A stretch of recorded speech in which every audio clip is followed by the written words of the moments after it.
네, 오늘 탑10은요, 이스토리 정태근 이사 모셨습니다. 어서 오세요. 네, 반갑습니다. 네, 반갑습니다. 자, 오늘 저희 맨날 반도체 얘기만 했는데 오늘 좀 바이오 얘기 좀 먼저 해보려고 합니다. 네. 유한양의 펩토론 파란색이고요. 아까 외국인 순매수 리스트 보시는 것처럼 오늘 삼성 바이오로직스, 셀트리온 종목 담고 있습니다. 이게 어제자 그 상승률인데요. 뭐 최근에 올랐던 종목들 다 빠졌습니다. 특히 플랫폼, 기술 수출이라는 모멘텀 가지고 있는 알테오젠, 리가켄바이오, ABL바이오, 파란불이고 리가켄바이오는 오늘 다시 그래도 상승하는 흐름 연출되고 있습니다. 삼성 바이오로직스 실적 잘 나왔고 기술 수출 모멘텀은 연말까지 계속 가져가야 된다라는 이야기 있었잖아요. 거기다가 이제 줄줄이 학회 그 제약 학회의 일정들도 줄줄이 있습니다. 23일부터 25일 암학회, 11월에 비만학회 그리고 암학회 또 여러 가지 학회들 있는데 거기 참여해서 또 이 제약바이오 기업들이 어떤 성과를 발표하느냐에 따라서 주가 움직임이 또 달라질 수도 있겠습니다. 제약바이오가 최근 들어 사실 너무 많이 오른 건 사실이라서 여기서 한번 현금 확보를 해야 되나? 라는 고민 갖고 계신 분들도 계실 거고요. 아니면은 조정받을 때 또 사고 싶은 분들도 계실 수 있습니다. 알테오젠 같은 경우 올해 300% 가까이 올랐는데 그쵸. 뭐 조정을 받았다라고 하기에 너무 적은 조정이긴 한데 매수 심리가 좀 있는 분들 계실 것 같거든요. 지금 제약바이오는 팔 때인가요? 살 때인가요? 가지고 있을 때죠. 그냥 홀딩할 때다? 네, 홀딩할 때요. 그럼 신규 매수는요? 신규 매수는 지금 약간 반반이에요. 반반인데 일단은 바이오 같은 경우에는 저도 지금 언제가 고점이 될까에 대한 고민을 좀 하고 있는데 결론부터 말씀드리면은 만약에 바이오가 지금부터 못 가더라도 걱정하지 마세요. 급락은 나오지 않을 거라고 봅니다. 일단은 그 전력 설비 쪽으로 예를 들 수밖에 없는데 물론 뭐 일부 종목 LS 일렉트릭 이런 것들 물론 가격 조정이 나오긴 했지만 지금 보시면 아시겠지만 대장인 HD 현대일렉트릭 같은 경우는 계속 버티고 있거든요. 그래서 바이오 쪽 같은 경우도 뭐 알테오젠이라든지 뭐 이런 종목들 같은 경우는 일단 일부 급락이 나온다기보다는 일부 가격 조정이 나온다고 하더라도 다시 회복시키는 흐름들이 나오지 않을까라는 생각이 들어요. 이유는 간단합니다. 공매도가 없잖아요. 그래서 바이오 쪽 같은 경우는 지금 어떻게 저는 시나리오를 잡고 있냐면은 일단은 바이오가 어쨌든 11월을 넘어가는 전후로 해서는 그래도 상승 탄력이 유지가 될 거라고 봅니다. 그래서 1차 고비가 저는 개인적으로 금리가 아니라 미국 대선이라고 보고 있거든요. 그러니까 잘 보세요. 바이오가 언제부터 상승이 나왔는지 우리가 한번 생각을 해보자고요.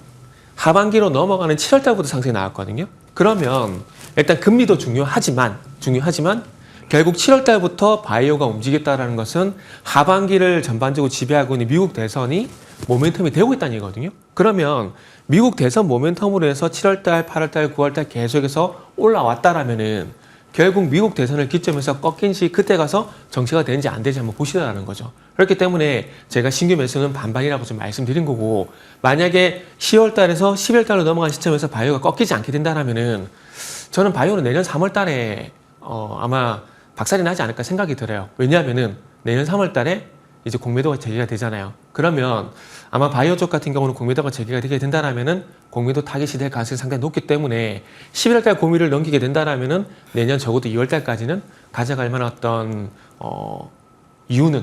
명분은 충분히 된다라는 거죠. 그래서 지금 바이오 쪽 같은 경우는 저는 개인적으로 그렇게 시나리오를 잡고 있는 상황들이고 뭐 바이오가 물론 가파르게 오른 건 사실이지만 조정 거치면서 가지 않습니까?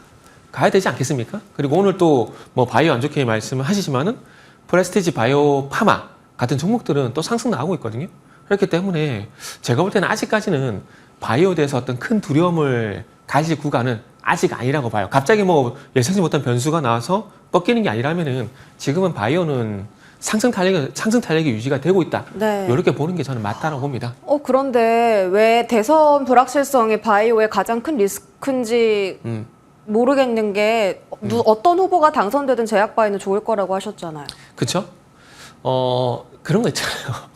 뉴스 선반영. 네? 뉴스 선반영. 뉴스 선반영. 그러니까 네. 같은 맥락, 같은 뭐 섹터는 아니지만 네. 우리가 한번 잘 생각해 보자고요. 우리나라 같은 경우도 뭐 총선이란지 뭐 총선보다 대선이 맞겠네요. 대선을 보게 되면은 어떤 후보가 나오고 그러면서 인물 관련주, 뭐 정책 관련주들 대선 전에 막 급등 나오잖아요. 대선 끝나고 나서 그 종목들이 가나요? 안 가잖아요. 그죠? 그래서 지금 우리가 얘기하는 미국 대선 같은 경우도 마찬가지로 우리나라는 미국 대선이 다가오게 되면 뉴스 선반영될 가능성이 있기 때문에 일단 바이오 쪽 같은 경우는 대선을 좀 먼저 보자라고 말씀드린다라고 이해하시면 될 것 같아요. 알겠습니다. 아까 신규 매수는 좀 하지 말라라고 하셨는데 그래도 반반 하지 말라가 아니라 반반. 아, 그러면은 제약바이오 안에서 매수 기회를 찾을 수 있는 종목이라면 어떤 거 보고 계세요? 이 안에도 있나요? 있습니다. 여기 ABL 바이오도 있고요. 네. 그리고 프레스티지 바이오로직스라는 종목도 있고요. 오늘 이건 CDMO 쪽이요. 예, 급등하더라고요. 네네. 예. 바이오로직스가 바이오 파마가 급등하는 거고 네. 로직스는 급등 안 오늘 급등 아니에요. 프레스티지 바이오 파마가 급등이고 파마 로직스는 급등이고 아니다. 로직스는 조금 상승 나오고 있고 알테오젠도 글쎄요. 제가 봤을 때는 아직도 뭐 상승 현재 유지가 되고 있다 보는 게 맞다라고 생각을 하고 있고 그리고 이제 제가 이제 보고 있는 바이오 쪽 같은 경우 이제 한올 바이오파마 네. 이쪽도 일단은 뭐 상승 아직도 유효하다 봐야 될 것 같아요. 정말 2018년 이후에 정말 어렵게 4만 원이라는 전고점을 뚫어버렸거든요. 네. 그렇다면은 여기서 4년 만에 뚫었는데 여기서 다시 쉽게 꺾일까요? 그건 아니라고 보거든요. 그러다 보니까 한올 바이오파마, 뭐 ABL 바이오, 리가켄 바이오, 프레스티 바이오로직스 그리고 또 최근에 상장한 뭐 이엔셀 같은 것들도 뭐 좀 대안이 되지 않을까 생각이 드는데 그래서 이런 것들 일단은 그래서 제가 이 시간을 통해서 말씀드렸지만은 급하게 매수하지 말라 그러잖아요. 천천히 매수하자고 말씀드리잖아요. 그렇기 때문에 지금 바이오 쪽 같은 경우는 급등 나오고 난 다음에 한 3일 전으로 조정 거치고 난 이후에 천천히 접근한 전략으로 가져가시게 되면은 좋은 결과가 있을 거고요. 그리고 이런 전략이 현재 유효한 섹터가 업종이 네. 뭐냐면은 좀 뜬금없긴 하지만은 금융지주사 이런 것들이 지금 현재 급등 나오고 난 다음에 지금 한 5거래, 7거래 정도 천천히 기간 조정 받고 있거든요. 네. 그러니까 이런 식으로 공략하시면 돼요. 급등하고서 좀 쉬어가는 흐름 나오는 네네네. 섹터 공략하는 게 맞겠고 금융지주사도 말씀 주셨지만 제약바이오 안에서는 뭐 ABL 바이오, 한올 바이오파마, 프레스티지 바이오 로직스 그리고 이렇게. 이엔셀. 이엔셀 이렇게 네. 네 가지 종목 좀 선출해 주셨고요. 오늘 기관 순매수 리스트 보면 펩트론 들어가 있거든요. 다시 비만 치료제에 대한 훈풍이 불어올까 기대가 되는데 지금 뭐 비만 치료제 불법 판매할 정도로 수요가 굉장하고요. 일단 어제 시간외 거래에서 상승했던 종목들이 다 비만 치료제 관련입니다. 그리고 최근에 또 떴던 게 이 페노피브레이트라고 이 고지혈증 치료제인데 이거 뭐 원료를 생산하거나 뭐 이전에 개발 이력이 있던 종목들도 최근 들어서 단기적으로 굉장히 급반등 많이 나왔던 종목들이 있고요. 다음 한번 또 볼까요? 그리고 모건 스탠리 쪽에서 비만 치료제 시장 계속 성장할 전망이다. 근데 이거 사실 뭐 새로운 뉴스는 아닌 게 비만 치료제 뭐 작년부터 이 섹터 나오면 시장 전망 계속 우상향이다. 라는 이야기는 나왔습니다. 뭐 어쨌든 다 긍정적으로 시장을 보고 있다라는 거니까요. 비만 치료제는 좀 길게 보기에는 조금 어떠세요? 이 부분도 네. 일단은 일정 부분 기대감은 반영이 됐다라고 보는 게 저는 맞다라고 봐요. 그래서 지금 보고 있는 이 표 같은 경우, 방금 보신 이 표 같은 경우도 주가 잘 갈 때는 이런 것도 모멘텀이 되지만 시야 갈 때는 이런 것도 뭐 배경이 무효합니다. 사실 비만 치료제 같은 경우는 일단 저는 개인적으로 일단은 국내 상용에 대한 기대감 이 부분이 어제 얘기는 아니잖아요. 지난달부터 계속 나왔던 얘기들이고 그래서 그런 것들 통해서 블루엠테리는 종목이 뭐 큰 폭의 급등은 아니지만은 그래도 우상향이 됐었던 부분들이 있고 그리고 이제 출시가 됐기 때문에 비만 치료제의 어떤 출시에 대한 기대감들 이런 것들은 조금 선반영이 됐다라 보시면 될 것 같아요. 그리고 조금 전에 말씀하셨듯이 이제 뭐 이런 그 비만 치료제의 어떤 제재 가능성 이런 부분에서 한국파마라든지 진양제약이라든지 한독 같은 것들도 단기 변동성이 나오지만 오늘 또 윗꼬리가 달리고 있더라고요. 네. 그래서 그런 관점에서 보게 된다라면은 일단 비만 치료제는 기대감에 의한 상승은 일단 나왔고 그리고 난 뒤에 조금 쉬어가는 구간이 필요할 거고요. 이제 중요한 건 이제 출시가 됐으니까 시장에서 그거 볼 겁니다. 그만큼 이제 예약이 폭증을 하고 있기 때문에 그래 숫자는 어떻게 잡히느냐 네네. 아마 그걸 볼 거예요. 네. 그래서 아마 숫자가 잡히게 된다라면은 그때 가서 아마 비만 치료가 다시 가주지 않을까? 그러니까 시장이 기대하고 있는 시장이 놀랄 만한 어떤 숫자가 잡히게 된다라면은 아마 그때 가서는 비만 치료제가 다시 가주지 않을까라고 말씀드릴게요. 알겠습니다. 자, 저희 삼성 바이오로직스 실적 뜯어볼 텐데 제가 앞서서 잘못 말씀드렸습니다. 공개되지 않았고 이제 오늘 공개될 예정입니다. 이건 컨센서스고요. 영업이익은 작년 동기 대비 3.6% 하락할 전망이긴 한데 뭐 순이익이나 매출액은 이제 작년보다 좋을 전망이고 올해 연말 안에 5공장 추가 수주 이야기도 좀 나오고 있거든요. 그리고 뭐 지금 공장 다 가동 꽉 차서 뭐 6공장 다시 또 만든다. 그 다음엔 또 7공장이 되겠고 그럼 CDMO 쪽은 네. 뭐 바이오 그 생물보안법 때문에 탄탄대로 이런 이야기 많잖아요. 삼성 바이오로직스는 주가 상황 자체도 지금 좀 매력적인 구간인 건지 대선 영향 오히려 제일 안 받는 쪽이 바이오에서는 이쪽 아니에요? 그렇죠. 제일 못 받고 있죠. 어찌 보면은 어찌 보면 미국 대선 바라보게 되면 이 삼성 삼바 네. 이렇게 대장이 돼서 알테오모자 저는 개인적으로 알테오션보다 요 종목이 더 큰 급등이 나야 되는데 못 가요. 그만큼 무겁다는 얘기겠죠. 그러니까 무거운데 대비해서 잘 간 게 아니라요?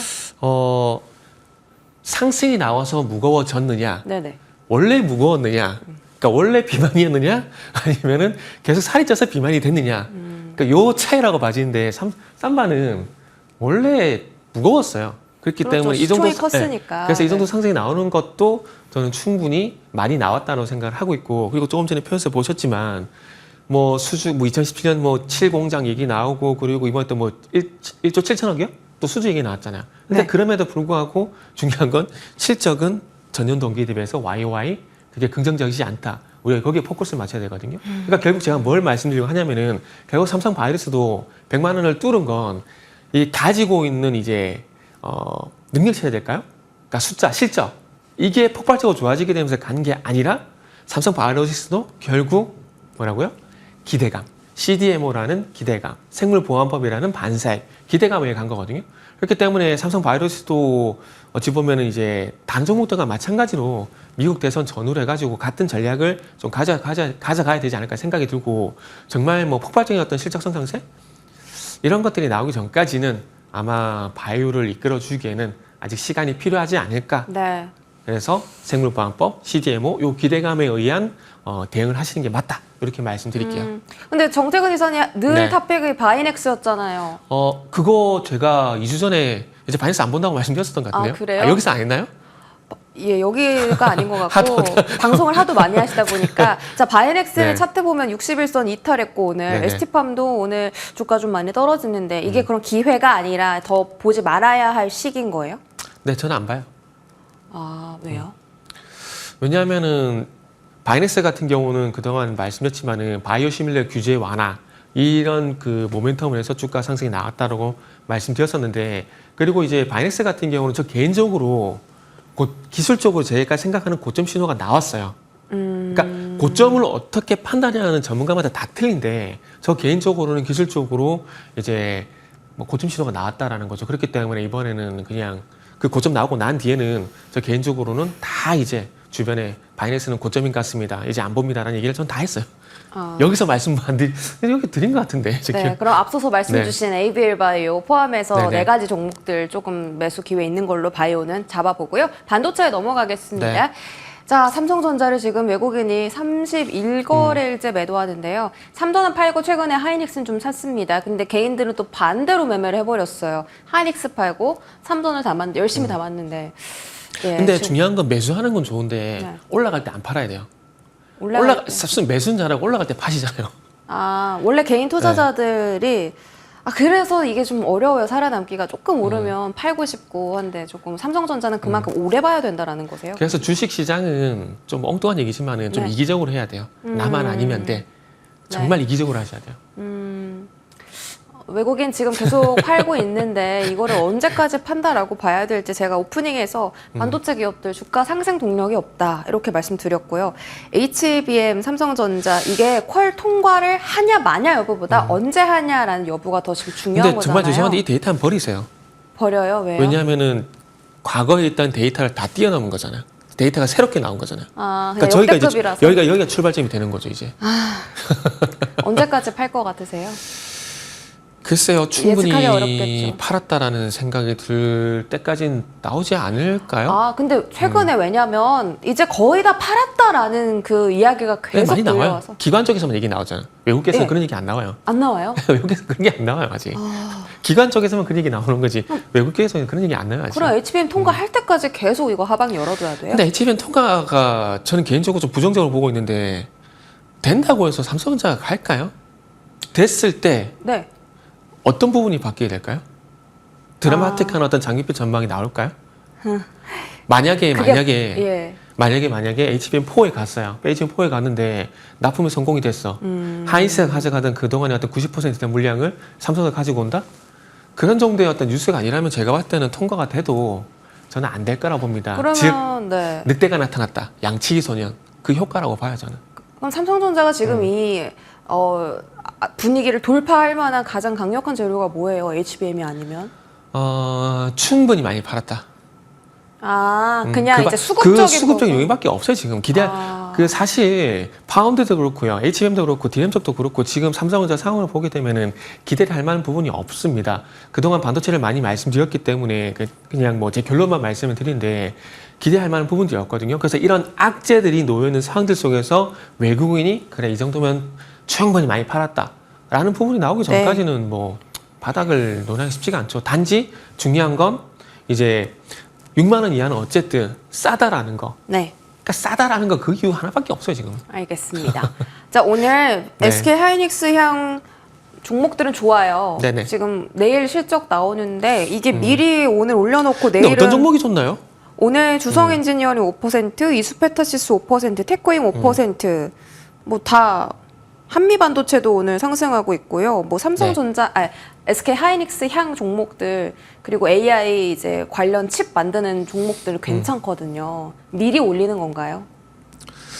일단은 뭐 기대감에 의한 상승은 나온다고 봐야 되겠지만은 방금 말씀하신 종목들이 추세를 보게 되면은 최근에 그 하이닉스가 9월 19일 이후부터 상승이 나올 때 같이 동행해서 상승이 나왔느냐? 그런 부분도 같이 봐야 되거든요. 이수페타시스는 좀 그래요. 이수페타시는 하이닉스보다는 엔비디아 모멘텀이라 보는 게 좀 그렇죠. 맞더라고요. 맞아요. 보면 되고 앞으로 아마 이런 종목들 많이 나올 거예요. 그러니까 하이닉스 나왔다가 네오셈을 일단 시긴 했지만은 하이닉스 나왔다가 네오셈 반짝 반등 나왔고 그 바톤 이어받아가지고 이수페타시가 나왔고 그리고 이수페타시스 이후에 또 아마 그런 종목이 나올 거라 봐지는데 그래서 그 후보군이 아마 방금 이제 수연 앵커가 말씀해주신 뭐 주성 엔지니어링 뭐 이런 종목도 후보군이 되지 않을까 생각이 드는데 그럼에도 불구하고 약간 지금 정도 시기에서는 부정적으로 보고 있는데 하이닉스도 좀 부정적으로 보고 있거든요. 왜냐하면은 지금 잘 보세요. 10월 18일 날 TSMC와 엔비디아의 어떤 노이즈 요 얘기가 나오게 되면서 그날 10월 18일 날 아시겠지만은 하이닉스가 종가 기준으로 마이너스 4.4%를 기록했습니다. 그런데 그 다음 날 하이닉스의 실적 기대감 얘기 나오게 돼서 반등 시도가 나왔거든요. 근데 전혀 하락폭을 다 만회시키지 못하고 있어요. 그리고 공교롭게도 10월 18일 노이즈가 나온 이후부터 지금 추가 상승 계속해서 제한이 되고 있거든요. 그러면 만약에 이번 주 목요일인가요? 아마 그 목요일인가요? 그 하이닉스 내일이죠. 내일 오늘 안 나오면 내일이겠네요. 그 내일 만약에 하이닉스 실적이 나왔을 때 분위기를 만약에 뒤집지 못하게 된다라면은 아마 하이닉스도 뭐 추세가 꺾인다라기보다는 기술적인 조정이 들어갈 가능성이 상당히 높기 때문에 지금 구간에서는 하이닉스를 포함한 IT 반도체 쪽 같은 경우는 적극적으로 매수는 하지 마십시오. 네. 확인하고 난 다음에 접근하라는 말씀을 좀 드리고 싶네요. 알겠습니다. 이수페타시스 추가적인 질문 드리자면 네. 지금 영업이익률이 그래도 1분기 반등합니다. 이게 되게 신기한 게 이수페타시스 차트 흐름이랑 되게 비슷해요. 최근 들어 반등하고 있는데요. 네. 이제는 뭐 삼성향, 하이닉스 향이 아니라 엔비디아에 직접 수출하는 이수페타시스 따로 떼놓고 뭐 두산도 직수출이니까 따로 떼놓고 이렇게 좀 봐야 되는 전략을 세워야 될까요? 그냥 별개로 보세요. 별개로 별개로 봐요. 보고 그럼 영업이익률이 어찌 보면 네. 선행지수네요. 그러니까 이게 그죠? 되게 그러면 신기한 게 3분기 때 영업이익률이 어떻게 나오는지에 따라서 더 가져갈까 말까 아이, 결정되는 거네요. 그거는 이제 커플링 될지 안 될지는 확실하지 않은 거니까. 아니 먼저 그게 같이 가고 있다고 말씀하셨잖아요. 아, 비슷해서요, 제 눈에. 이게 3분기 또 매출이 또 올라갈 거다라고 하니 어쨌든 이 반도체 장비 종목들은 지금 수주 받냐 안 받냐 매출 어떻게 찍히냐 굉장히 중요하잖아요. 그렇죠?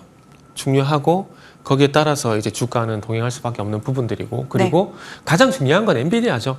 엔비디아에서 어떤 얘기가 나오느냐, 엔비디아 주가 상승이 계속 나오느냐, 이게 관건인 거고 그런 좋은 그 스토리 완성이 돼야 아마 이스페타시스 같은 경우도 추가 상승이 나오지 않을까라는 생각이 들어요. 지금은 일단은 이스페타시스도 가격 조정에 의한 그러니까 낙폭과에 의한 기술적 반등, 요 대응을 일단 먼저 하십시오. 그리고 난 다음에 이제 엔비디아 어떤 그 뉴스가 나오는 것들을 살피시면서 이 수급이란지 이런 부분을 같이 보시면서 더 가져갈 건지 말 건지에 대한 판단을 하시는 게 좋을 것 같아요. 아직까지는 뭐 계속 간다 이런 판단을 미리 하실 필요는 없다고 보네요. 네, 조금은 아직까지는 조심하자라고 말씀 주셨고 마지막으로 오늘 HD 현대 마린 솔루션 리스트에 들어와 있는데요. 다시 조선사들이 슈퍼사이클에 진입했다라는 이야기가 있는데 최근 들어 중국 업체들이 아예 그 LNG선 고부가가치선까지 수주 따내면서 조금 위협하고 있는데 괜찮은 거예요, 조선 섹터? 걱정하지 마세요. 4분기도 쭉 그 실적 중국 좋아요. 가져가도 그거 걱정 안 하셔도 돼요. 아, 그래요? 중국은 과거에 호주에 글래드스토너라고 있는데 후둥 중화조선에서 만들었었거든요. 근데 그 배가 시범 운행 중에 고장이 났어요. 근데 그 배가 많이 잘못돼가지고 폭발하잖아요. 그러면 이거는 수소폭탄, 핵폭탄보다 더 큰 이런 그 폭발이기 때문에 상당히 위험해요. 그래서 그 뒤부터 이제 글래스톤 그 중국의 어떤 신뢰도가 떨어졌거든요. 그래서 중국 말고 해외 나가서는 그 얘기만 하면은 우리가 땅올 수밖에 없어요. 걱정 안 하셔도 됩니다. 현대마린 솔루션 지금 사냐 마냐 요거 하나만 다 간단하게 답변해 주세요. 그거 말고 그냥 마린 엔진을 사고 싶어요. 아, HD 엔진? 현대 마린 엔진. 아, HD 현대 마린 엔진 쪽으로 보신다. 알겠습니다. 조선 쪽 간단하게 답변 받아봤고요. 이 스토리 정태근 이사님과 함께했습니다. 고맙습니다. 네.